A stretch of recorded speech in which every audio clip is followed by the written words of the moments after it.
You wouldn't want to do low fat if it's going to cause you to skip out on workouts because you don't have the energy. But if you find that on a low fat diet, you still have good energy, you're still able to perform your workouts, then you can go ahead and do a low fat diet as long as you're hitting enough protein and as long as you are doing enough resistance training, you're not going to lose any muscle.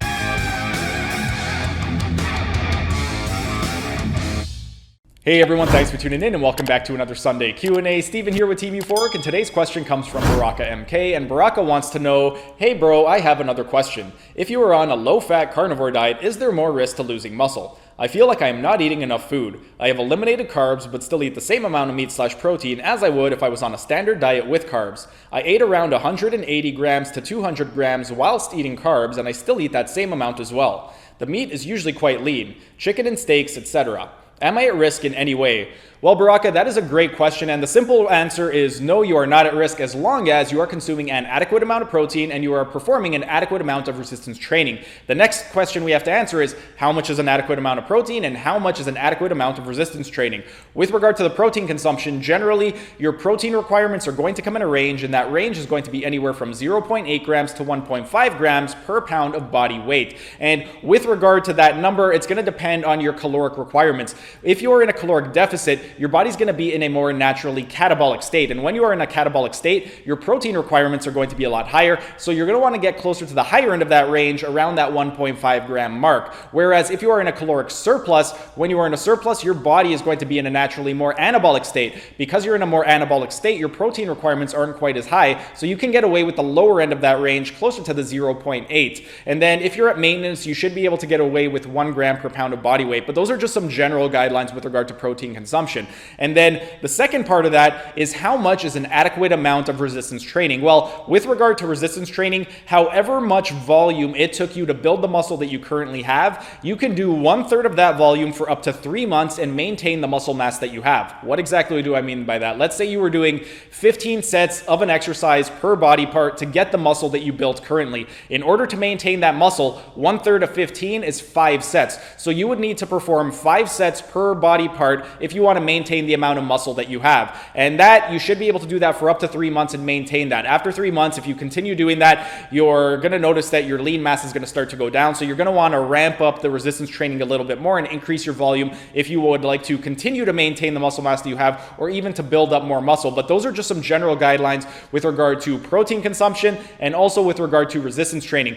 The next thing we have to take a look at is your caloric requirements. If you are in an excessive caloric deficit, it's going to be really hard to not lose lean mass when you are cutting weight. So if you are trying to maintain the muscle mass that you have while losing weight, then ideally you don't want to go in too big of a caloric deficit, because when you do get into too big of a caloric deficit, you're going to lose some lean mass along with the fat that you are actually losing. So in terms of a caloric deficit, ideally you should be in a deficit that allows you to lose anywhere from 0.5 to 1% of your total body weight every single week. If you're losing more than 1% of your body weight per week, it's going to be very difficult to maintain that and difficult to sustain it. And also, you're going to find that you're going to start to lose some muscle mass as well. It's not a given. Some people can still maintain their muscle while losing more than 1%, but for a lot of people, that's too much weight to lose too fast, and they're going to notice that they're going to lose some lean mass. So you want to make sure 0.8 to 1.5 grams, depending on your caloric requirements. Make sure that you are doing at least 1/3 of the volume that you were doing when you built the muscle to maintain it,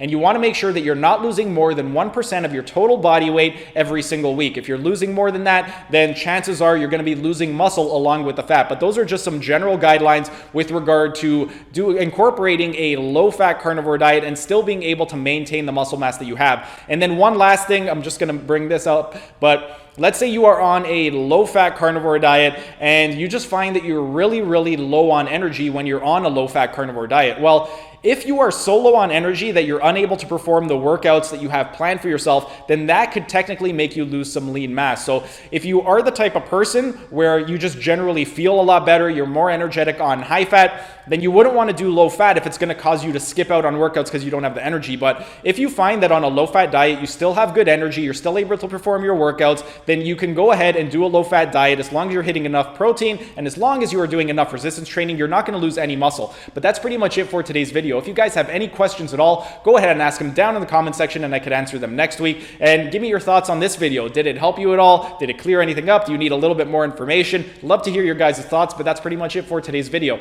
If you guys enjoyed the video, be sure to smash that like button so I know to keep making these Q&A videos in the future. And if you're either new to the channel or haven't subscribed yet, be sure to subscribe to the channel and hit the notification bell, as I will be uploading new videos every single day. That's it for today's video. Thanks for tuning in, and I will see you again tomorrow.